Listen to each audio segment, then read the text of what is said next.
Madalas ka bang hindi nire-respeto ng mga tao?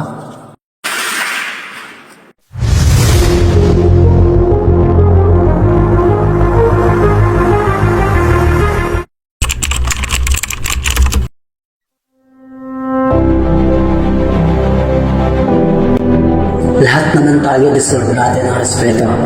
Pero tandaan mo, hindi lahat nare-respeto sa'yo.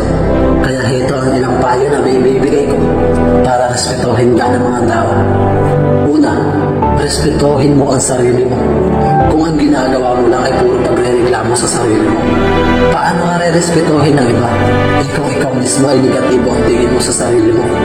Ang ibig kong sabihin, kung may respeto ka sa sarili mo, re-respetuhin ka rin ng ibang tao. Kung hindi man, wala na sa iyo ang problema. Nasa kanila na. Pangalawa, respetuhin mo ang iba. Ibig sabihin ng respeto sa iba ay tanggap mo kung sino sila at kung anong klase silang tao. Kahit magkaiba man kayo ng paniniwala, kahit hindi ka man sang-ayon sa kanya, respetuhin mo na lang para wala nang gulo. Paano ka respetuhin ng iba kung hindi mo sila nare-respeto, diba? Respetuhin mo ang sino man.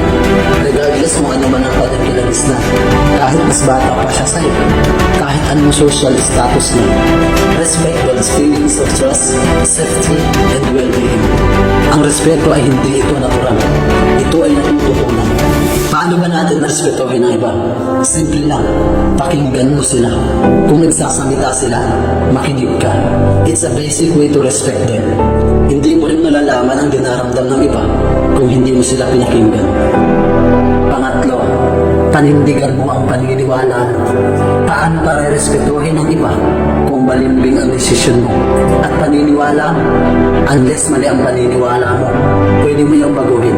Pero kung tama ang desisyon mo, tama ang ginagawa mo, panindigan mo yan. Panindigan mo ang kinikilos mo nang walang taong kinikipit o minamaltrato.